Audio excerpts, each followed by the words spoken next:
Hello students, 10th class maths exercise 16.1 question number second. हाँ, जिसमें हमें क्या दे रखा है, तीन घन है अपने पास। तीन घन है, तीनों की हमें भुजाएं दे रखी हैं। पहले घन की भुजा हमें दे रखी है 8 सेंटीमीटर, दूसरे घन की भुजा दे रखी है 6 सेंटीमीटर, तीसरे घन की भुजा दे रखी है 1 सेंटीमीटर। तीनों घनों को पिघलाकर फिर हमने क्या पूछा है कि तीनों घनों को पिघलाकर जो नया घन बनाया जाता है, उस नए घन का हमें संपूर्ण पृष्ठीय क्षेत्रफल हमसे पूछा गया है। अब ये संपूर्ण पृष्ठीय क्षेत्रफल निकालने के जो अपने पास नया जो घन बनाया जा रहा है, इस क्षेत्रफल निकालने का फॉर्मूला क्या होता है अपने पास, 6 गुना भुजा स्क्वायर। क्षेत्रफल निकालने का फॉर्मूला क्या होता है, 6 गुना भुजा स्क्वायर। अब जो नया घन हमने जो बनाया, तीनों घनों को पिघलाकर जो नया घन बनाया, उस नए घन की हमें क्या चीज चाहिए, भुजा। अगर भुजा हमें मिल जाती है तो हम क्या निकाल पाएंगे, इसका संपूर्ण पृष्ठीय क्षेत्रफल। अब सोचना हमें ये कि क्षेत्रफल निकालने के लिए भुजा कैसे निकालें। अब यहाँ हमारे पास पहले घन की भुजा दे रखी है, दूसरे की दे रखी है, तीसरे की दे रखी है। तीनों जो घन है छोटे वाले, उन तीनों का हमें क्या दे रखा है, भुजा दे रखी है। अब भुजा से हमें यदि हम तीनों का तीनों क्या निकाल ले, आयतन निकाल ले, मतलब पहले घन का आयतन निकाल लें, दूसरे घन का आयतन निकाल लें, तीसरे का आयतन निकाल लें, फिर तीनों के आयतन जो है वो तीनों का जो कुल जो आयतन बनेगा वही आयतन किसका आएगा, जो नया घन हमने बनाया। मतलब कहने का मतलब यह है कि जैसे तीन गिलास अपने पास है, इन तीनों में जितना पानी आ रहा है और वो इसी को किसी बड़े बर्तन में हम डाल देते हैं। ये जो पानी तीनों में जितना जो पानी था वो एक किसी बड़े बर्तन में डाल देते हैं, तीनों का तीनों। तो इस बर्तन का आयतन कितना हुआ, इन तीनों को मिलाने से जो आयतन आया वही आयतन किसका है, इस बड़े वाले बर्तन का। तो यहां हमें और आयतन से हम क्या निकाल सकते हैं, भुजा। आयतन से हम क्या निकाल सकते हैं, घन का आयतन कितना होता है, भुजा की घात 3। घन का आयतन अपने पास कितना आता है, भुजा की घात घन का आयतन कितना होता है, भुजा की घात 3। यदि आयतन अपने पास है तो आयतन निकालने पर हम क्या निकाल पाएंगे, भुजा निकाल पाएंगे। तो भुजा चाहिए भी क्या था हमें, भुजा। भुजा के लिए भुजा से क्या निकालेंगे, पृष्ठीय क्षेत्रफल। तो पहले हमें निकालना पड़ेगा तीनों घनों जो हमारे पास पहले दूसरे तीनों घन है उनका आयतन, या फिर हम इस क्वेश्चन को सीधा सीधा निकाल सकते हैं, तीनों घनों को पिघलाकर बनाए गए नए घन का आयतन। नए घन का आयतन कितना आएगा अपने पास, मतलब पहले दूसरे तीसरे तीनों घनों के आयतन हमें क्या करना है, योग। तो हम यहां लिखेंगे प्रथम घन का आयतन प्लस दूसरे घन का आयतन प्लस तीसरे घन का आयतन। अब आयतन निकालने का फॉर्मूला क्या होता है, भुजा की घात 3। तो पहले की भुजा पता है, दूसरे की पता है, तीसरे की पता है। अब आयतन निकालने का फॉर्मूला होता है अपने पास भुजा की घात 3, फिर प्लस फिर वापस दूसरे घन का निकालना है, जिसको भी हम कितना लिखेंगे, भुजा की घात 3। तीसरे का निकालना है, जिसका सूत्र भी हम कितना लगाएंगे, भुजा की घात 3। ये फर्स्ट का है, ये सेकंड भुजा है, ये थर्ड घन की भुजा है।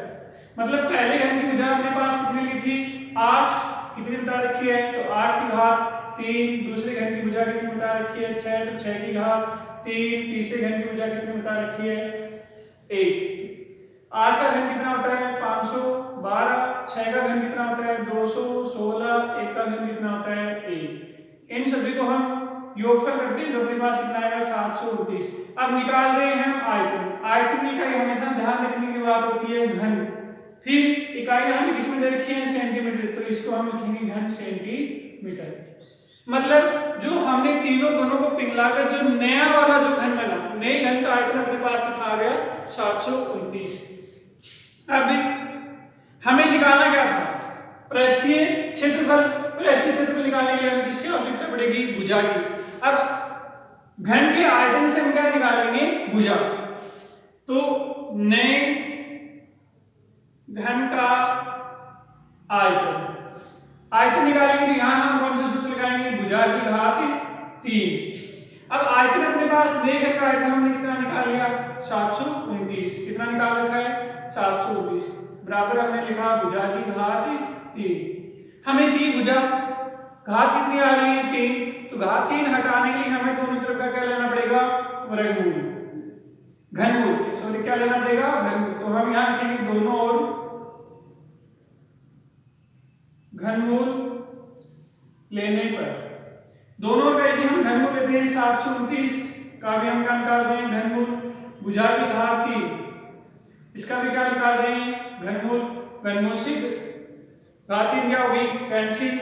729 का घनमूल कितना होता है, 9। तो यहाँ से अपने पास कितना आ गया, भुजा अपने पास कितनी आ गई, 9 सेंटीमीटर। मतलब नए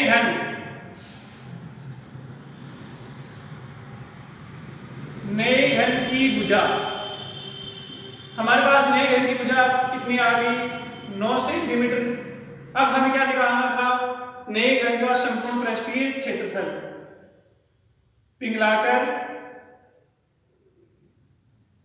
बनाए गए नए घन का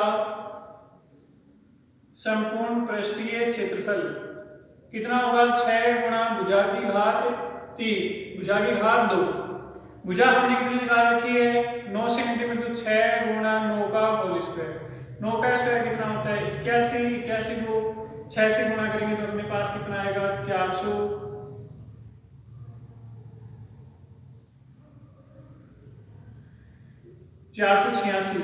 अब निकाल रहे हैं क्षेत्रफल। क्षेत्र की इकाई हमेशा ध्यान रखने की बात होती है वर्ग, और इकाई किसमें दे रखी है, सेंटीमीटर में, वर्ग सेंटीमीटर। तो संपूर्ण पृष्ठ जो हमने नया जो घर बनाया उसका संपूर्ण पृष्ठ क्षेत्रफल अपने पास कितना आ गया, 486 वर्ग सेंटीमीटर। यही हमसे पूछा गया था। मतलब हमें संपूर्ण पृष्ठ क्षेत्रफल निकालने के लिए किसकी आवश्यकता पड़ेगी, भुजा। हमें वैसे इसमें यही सोचना था कि हम भुजा कहां से निकालें, तीनों की तीनों घन है, उनका आयतन का यदि योग करते हैं, आयतन के योग का जो आएगा वही किसका होगा, बनाए गए जो हमने पिघलाकर जो घन बनाया उसी का आयतन कौन सा होगा, जो तीनों घनों का जो आयतन है वही घन आयतन किसका आएगा, बनाए गए नए वाले घन का आयतन। फिर आयतन से हम क्या निकाल सकते हैं, भुजा, भुजा से हम क्या निकाल सकते हैं, संपूर्ण पृष्ठीय क्षेत्रफल। ये था अपने पास क्वेश्चन नंबर 2। अब आता है क्वेश्चन नंबर 3।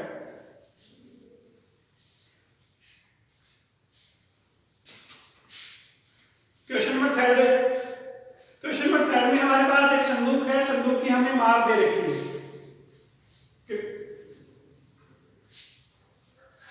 क्वेश्चन नंबर 3 में हमें संदूक की माप दी गई है और उसमें हमसे संदूक के कवर बनाने के लिए कितने वर्ग सेंटीमीटर कपड़े की आवश्यकता होगी। मतलब हमें संदूक की माप,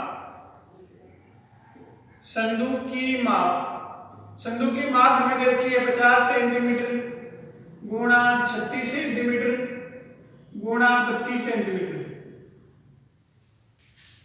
एक संदूक अपने पास है जिसकी माप, जिस लंबाई, इसको हम लिखेंगे लंबाई से पहले जो किसी भी आकृति घनाकार जो आकृति उसकी लंबाई, घनाकार आकृति उसकी माप को लंबाई गुणा चौड़ाई गुणा ऊंचाई के रूप में लिखा जाता है। तो यहाँ से लंबाई अपने पास कितनी आ गई, 50 सेंटीमीटर, चौड़ाई अपने पास कितनी आ गई, 36 सेंटीमीटर, ऊंचाई अपने पास कितनी आ गई, 25 सेंटीमीटर। अब हमें कह रहा है कि इस संदूक के चारों हमें कवर बनाना है। कपड़े का क्या बनाना है, कवर। जैसे हम कोई आकृति बनाते हैं, इस आकृति के चारों यदि हमें कवर बनाना हो तो मतलब कवर बनाने के लिए हमें आयतन निकालना पड़ेगा, क्षेत्रफल निकालना पड़ेगा, ये सोचना है। तो कवर हमेशा चारों ढका जाता है। ढकने के लिए मतलब हमें सभी फलकों का क्या चाहिए, क्षेत्रफल। आकृति कैसी बनेगी संदूक की, लंबाई चौड़ाई ऊंचाई तीन विमाएं हों, तीनों इकाइयां कैसे आ रही है, असमान। तो ये संदूक जो बनेगा वो किस आकृति का बनेगा, घनाभ जैसा। किस आकृति का बनेगा, घनाभ जैसा। क्यों, क्योंकि लंबाई चौड़ाई ऊंचाई हमारे पास तीनों इकाइयां यदि असमान हो तो आकृति कैसी बनती है, घनाभ जैसी। और तीनों यदि समान हो तो आकृति कौन बनती है, घन। तो यहां हमें क्या निकालना पड़ेगा, संदूक का संपूर्ण पृष्ठीय क्षेत्रफल, संपूर्ण पृष्ठीय क्षेत्रफल, संपूर्ण पृष्ठीय चार सभी फलकों का जो क्षेत्रफल आएगा वही क्षेत्र उतना ही हमें किसकी आवश्यकता पड़ेगी, चारों ओर लगे हुए कपड़े की आवश्यकता पड़ेगी। तो यहाँ हमारे पास संदूक का पृष्ठीय क्षेत्रफल निकालने के लिए संदूक की आकृति कैसी है, घनाभ जैसी, तो इसमें कौन सा सूत्र लगाएंगे, घनाभ का संपूर्ण पृष्ठीय क्षेत्रफल। घनाभ का संपूर्ण पृष्ठीय क्षेत्रफल कितना होता है, 2 गुणा लंबाई गुणा चौड़ाई प्लस चौड़ाई गुणा ऊंचाई प्लस ऊंचाई गुणा लंबाई। यहां से सारी चीजें हमारे पास हैं, 2 गुणा 50 गुणा 36 प्लस 36 गुणा 25 प्लस 25 गुणा 36,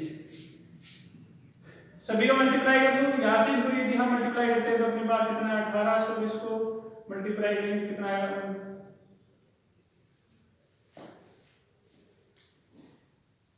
इन सभी को यदि हम मल्टीप्लाई करते हैं तो अपने पास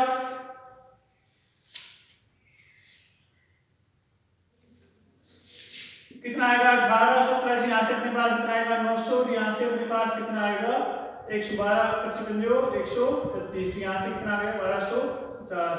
इन सभी का योगफल करेंगे तो यहाँ से अपने पास 2 गुणा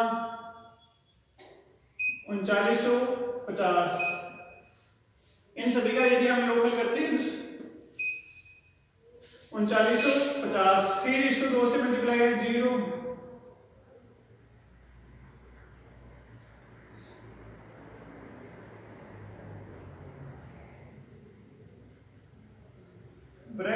सेंटीमीटर। इसको यदि हम हल करते हैं 79 सेंटीमीटर, मतलब संदूक की जो सभी पृष्ठ है उनका क्षेत्रफल अपने पास कितना आ गया 79 सेंटीमीटर।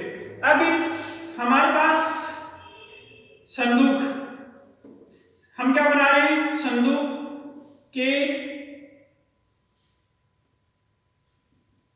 चारों ओर लगे कपड़े का क्षेत्रफल किसके बराबर आएगा, संदूक के संपूर्ण पृष्ठीय क्षेत्रफल के बराबर। अब संदूक के चारों ओर यदि हम कपड़ा लगा रहे हैं तो वो किसके कौन से क्षेत्रफल के बराबर आएगा, जो संदूक जो अपने पास है उसके सभी पृष्ठों के क्षेत्रफल के योग के बराबर। और संदूक का क्षेत्रफल हमने कितना निकाल रखा है 7900 वर्ग सेंटीमीटर। तो यहां से अतः हम क्या लिख सकते हैं, अतः संदूक में लगे कपड़े का क्षेत्रफल कितना आएगा अपने पास 7900 वर्ग सेंटीमीटर होगा।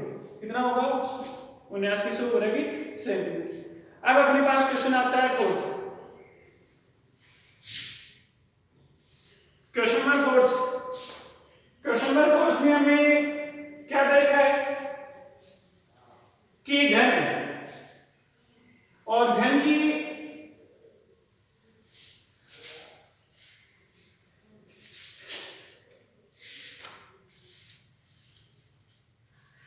क्वेश्चन नंबर फोर्थ में हमें एक घन दे रखा है, फिर घन की हमें एक पृष्ठ की हमें क्षेत्रफल दे रखा है।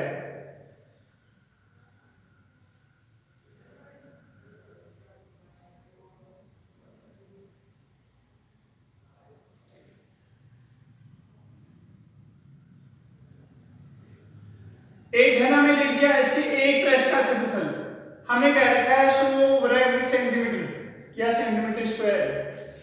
एक पृष्ठ का क्षेत्रफल दे दिया गया, मतलब हमें दे रखा है, क्या दिया हुआ है, दिया है घन के एक पृष्ठ का क्षेत्रफल कितना दे दिया 100 वर्ग सेंटीमीटर या सेंटीमीटर स्क्वायर। फिर हमसे एक आ गया है कि इसी घन को यदि हम आधार का मतलब इसका जो तल है, तल के समांतर इसको बीचों बीच विभाजित कर दें। हमें कहा गया इसको बीचों बीच विभाजित करने पर जो दो समान आकृतियां बनेगी, आधा नहीं किसी आकृति को हम काट देते हैं, काटने के बाद जो आकृतियां बनती है उसका हमसे क्षेत्रफल पूछा गया है। मतलब इसको यदि यहां से हम काटते हैं, इसकी पहले हमें एक पृष्ठ का क्षेत्रफल दे रखा है, तो बनी हुई जो आकृति बनेगी उसका क्षेत्रफल निकालने के लिए अपने पास इसकी हमें किसकी आवश्यकता पड़ेगी? भुजा की। मतलब हमें एक पृष्ठ घन का, हमें पता है कि घन का प्रत्येक पृष्ठ कैसा होता है? वर्गाकार। 6 पृष्ठ होते हैं, 6 की 6 पृष्ठ कैसे होती है? वर्गाकार। मतलब घन के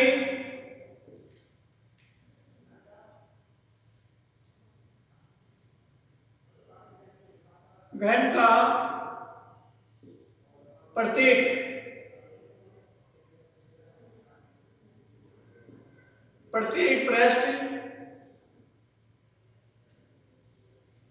वर्गाकार होता है। हमें पता है कि घन का प्रत्येक पृष्ठ कैसा होता है? वर्गाकार। और वर्गाकार होता है तो घन के एक पृष्ठ का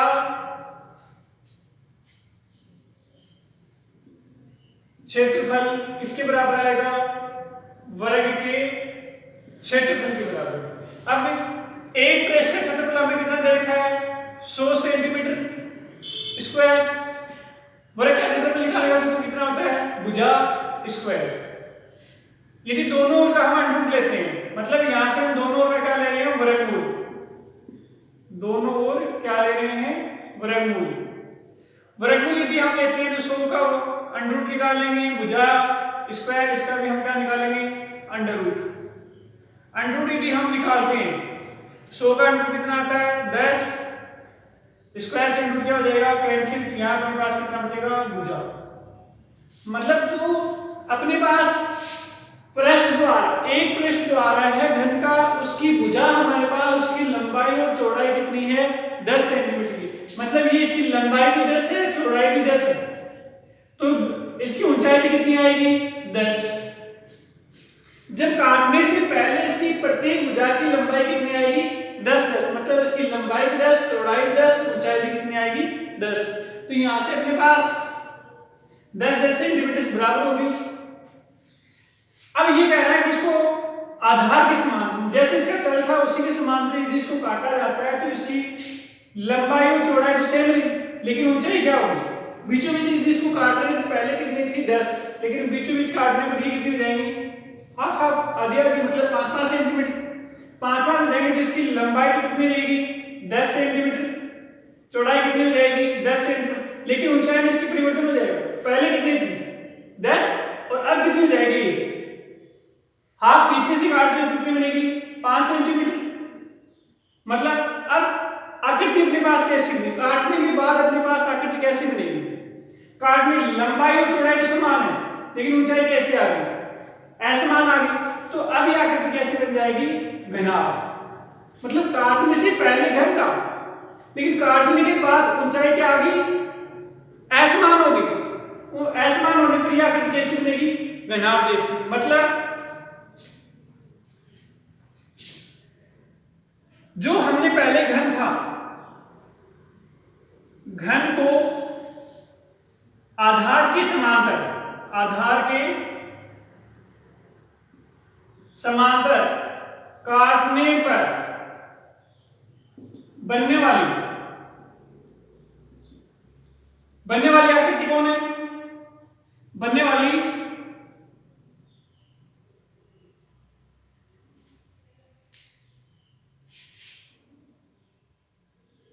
घनाभ की आकृति बनती है। सीधा ये लिख दो, समान काटने पर घनाभ जैसी घनाभ की आकृति बन रही है। घनाभाकार आकृति बनती है। अब घनाभाकार आकृति बनती है तो ये हमसे यही पूछा है, काटने के बाद जो आकृति बन रही है उसी का हमसे क्या पूछा गया है? क्षेत्रफल पूछा गया है। मतलब अब हमें इस घनाभ की काटने के बाद घन को काटने के बाद लंबाई अपने पास कितनी आ गई? 10 सेंटीमीटर। चौड़ाई अपने पास कितनी आ गई थी? 10 सेंटीमीटर। लेकिन ऊंचाई पहले 10 थी, लेकिन अब काट रहे ऊंचाई कितनी आ जाएगी अपने पास? 5 सेंटीमीटर। तो ऊंचाई अपने पास कितनी बन गई? 5 सेंटीमीटर। अब हमें लंबाई, चौड़ाई, ऊंचाई असमान, तीनों आपस में असमान होगी, तो यहां से अपने पास क्या आकृति कैसे बनेगी? घनाभ जैसी। तो अब इस घनाभाकार काटने के बाद बनी आकृति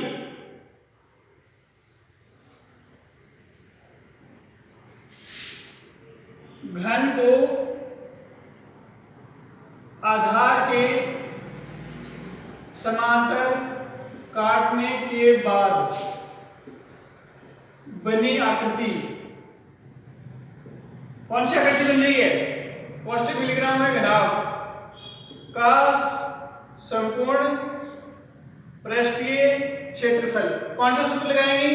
घनाभ की आकृति बन रही है तो घनाभ की पृष्ठ, या फिर यहां लिख दो कौन सा सूत्र लगा रहे हैं? घनाभ का संपूर्ण पृष्ठीय क्षेत्रफल। घनाभ का संपूर्ण पृष्ठीय क्षेत्रफल निकालने का सूत्र क्या बनता है? 2 गुणा लंबाई गुणा चौड़ाई प्लस चौड़ाई गुणा ऊंचाई प्लस ऊंचाई गुणा लंबाई। अब लंबाई यहां हमने निकाल रखी है, लंबाई कितनी थी अपने पास? 2 गुणा 10 प्लस 10 गुणा 5 प्लस 5 गुणा 10। तो यहां से अपने पास कितनी आ गई?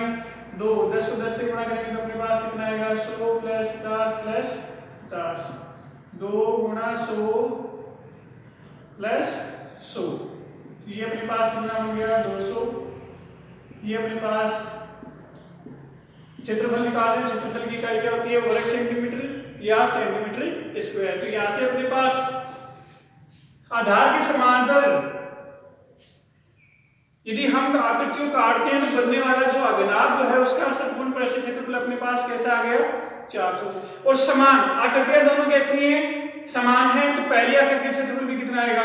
400। दूसरी आकृति जो जैसे इसको हम फर्स्ट भाग मान रहे हैं तो इसका क्षेत्रफल भी कितना आएगा अपने पास? 400। ऊपर वाली आकृति का क्षेत्रफल भी कितना आएगा? 400 वर्ग सेंटीमीटर।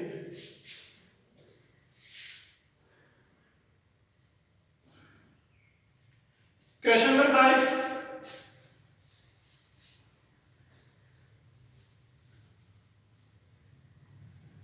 क्वेश्चन नंबर 5 अपने पास है, हमें क्या क्या दे रखा है कि अपने पास एक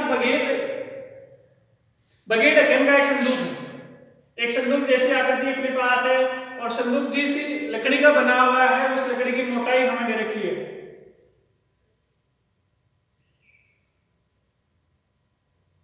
लकड़ी की मोटाई हमें दे रखी है 3 सेंटीमीटर। फिर हमें संदूक की क्या क्या दे रखी है? जो बक्सा जो है अपने पास उस बक्से की हमें दे रखी है बाहर से लंबाई, बक्से की बाहर से लंबाई ये दे रखी है हमें 146 सेंटीमीटर। चौड़ाई हमें दे रखी है, चौड़ाई अपने पास है 116 सेंटीमीटर। ऊंचाई अपने पास है 83 सेंटीमीटर। बगेट ढक्कन का संदूक ये हमें दे रखा है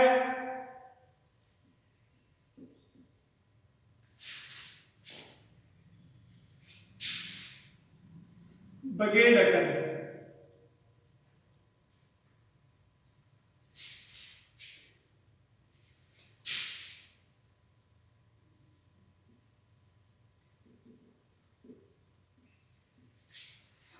अपने पास बगेट ढक्कन का बॉक्स मान लो, संदूक मान लो, बक्सा मान लो। बगेट ढक्कन का वही बक्सा है, उसकी जो चारों जो फलके जो सभी साइड की जो फलक जो है वो लकड़ी की बनी हुई है। उस लकड़ी की मोटाई हमें कितनी दे रखी है? 3 सेंटीमीटर। जैसे हम एक टोंका बॉक्स ले रहे हैं, इसको यदि बाहर से नापते हैं तो इसकी लंबाई तो कितनी आती है? 146। चौड़ाई इसकी कितनी आ रही है? 116। और इसकी ऊंचाई कितनी आ रही है? 83 सेंटीमीटर। ऊंचाई कितनी आ रही है? 83 सेंटीमीटर। अब ये कह रहा है कि जैसे बॉक्स को मारने है, इसमें बॉक्स के अंदर जो कवर लगा हुआ है चारों, यदि इसको एक बॉक्स माना है, इस बॉक्स के अंदर जो कागज जो लगा हुआ है, ये 6 जो फलके हैं, ये इसकी कागज की मोटाई कितनी मान सकते हैं? 3 सेंटीमीटर, मतलब 3 सेंटीमीटर ये मोटी लकड़ी का बना हुआ है। फिर क्वेश्चन में हमें पूछा गया है क्या ज्ञात करके बताना है? ज्ञात करना। क्या चीज ज्ञात करके बतानी है हमें? कि हमसे पूछा गया है कि बॉक्स के अंदर हमें पेंट करना है, बॉक्स के अंदर पेंट करने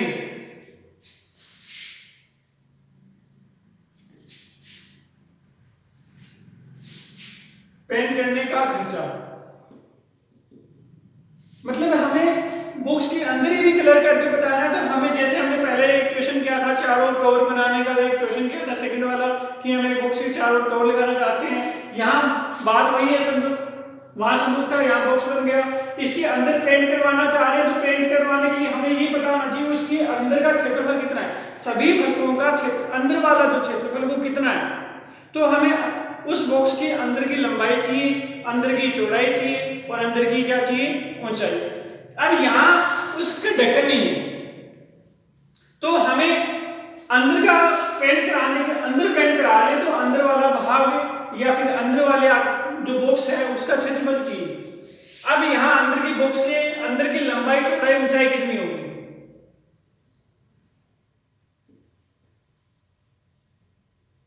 बक्से के अंदर की लंबाई, अंदर की लंबाई। अब यहां अंदर की लंबाई निकाल रहे हैं, तो बाहर से नाप रहे हैं तो कितनी आ रही है 146, लेकिन अंदर से कितनी होगी। जैसे बॉक्स है, इस बॉक्स को यदि अंदर से हम नापेंगे, अंदर से यदि हम इसको ले रहे हैं, तो अंदर से लेने के लिए हमें यहाँ क्या छोड़ना पड़ेगा, ये बाहर की दीवारों को छोड़ना पड़ेगा, या फिर जो कागज जो लगा हुआ है वो छोड़ना पड़ेगा। अंदर से नापेंगे मतलब ये बाहर की जो मोटाई है इसको हमें छोड़ना पड़ेगा। 3 सेंटीमीटर मोटी इधर लगी हुई है, 3 सेंटीमीटर इधर लगी हुई है। कितना छोड़ा हमने टोटल लंबाई नापने, मतलब 3 सेंटीमीटर एक तरफ से छोड़ दिया, दूसरी साइड भी कितनी 3 सेंटीमीटर लकड़ी लगी हुई है, तो कितना छोड़ दिया टोटल 6। मतलब यहाँ से अपने पास 146 में -3 दो बार करें, 6 माइनस कर दें, कितना बचेगा 140 सेंटीमीटर। सेम ऐसे इसकी क्या निकालेंगे, चौड़ाई यदि हम निकालते हैं, यदि ये चौड़ाई, फिर वही चीज इसमें बाहर से चौड़ाई ले रही है, तो वो अपने पास कितनी आ रही है 116। हमें तो अंदर का क्षेत्रफल निकाल रहे हैं, तो हमें अंदर की चाहिए, तो अंदर की जो इस साइड लकड़ी लगी हुई है 3 सेंटीमीटर मोटी, इस साइड में जो लकड़ी लगी हुई है उसका इस साइड 3 सेंटीमीटर, इस साइड 3 सेंटीमीटर, ये मिलनी ही चाहिए। क्यों, क्योंकि हमें तो अंदर की लंबाई चाहिए।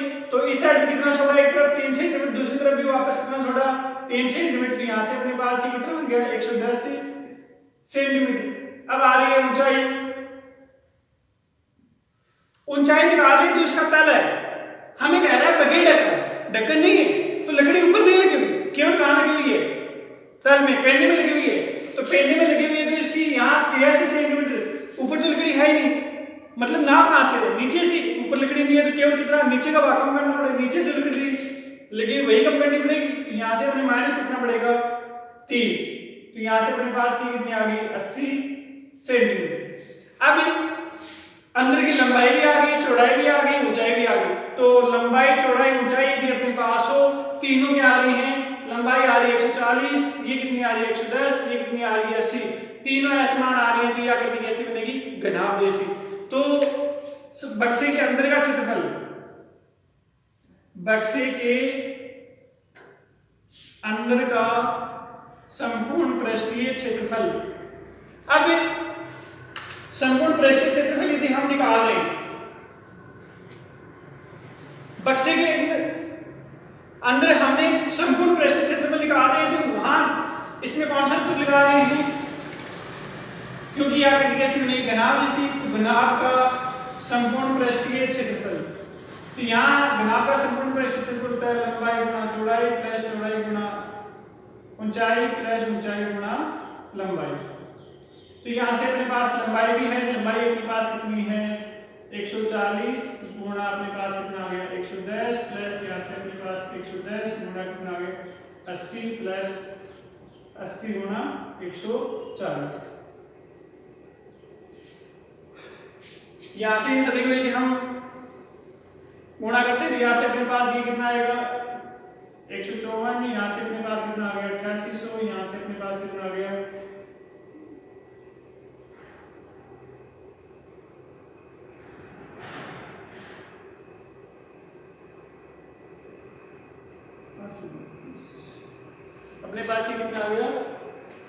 11,200। इन सभी का योगफल यदि हम करते हैं तो अपने पास कितना आया,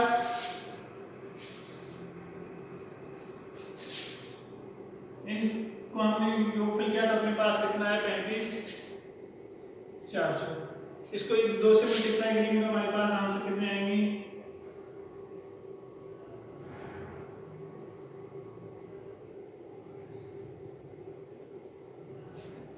बराबर सेंटीमीटर।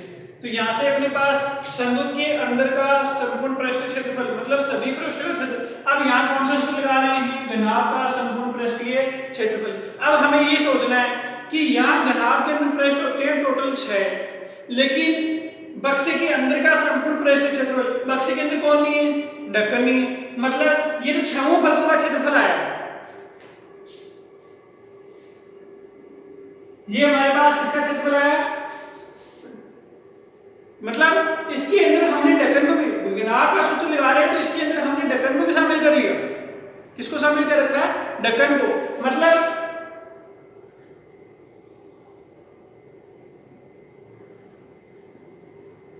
बक्से बगैर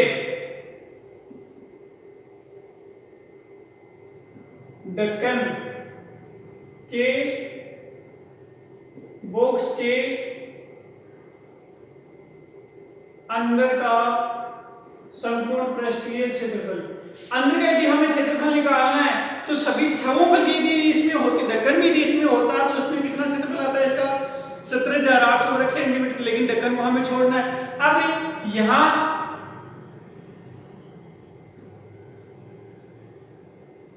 बक्से का क्षेत्रफल, बक्से के क्षेत्रफल में से हमें क्या घटाना है, बक्से के ढक्कन का क्षेत्रफल, बक्से के ढक्कन का क्षेत्रफल। अब लंबाई चौड़ाई अपने पास असमान थी तो बक्से क्या करती है, जैसे घनाभ की हमेशा आकृति होती है वो लंबाई और चौड़ाई असमान हो तो आकृति कैसी बनती है, आयताकार। बक्से का क्षेत्रफल हमने कितना रखा है 17,800। बक्से का हमारे पास कौन सा क्षेत्रफल निकालने के लिए किसका सूत्र लगाएंगे, लंबाई गुणा चौड़ाई। लंबाई अपने पास है, लंबाई ढक्कन नहीं है तो लंबाई अपने पास कितनी आ रही है 140, चौड़ाई अपने पास कितनी है 110। तो यहाँ से इसमें 140 गुना हमने कितना कर दिया 110 सेंटीमीटर। यहाँ से 17,800, यहाँ से अपने पास कितना आ गया 5400। इसमें से भी हम घटा रहे हैं, यहाँ अपने पास कितना आएगा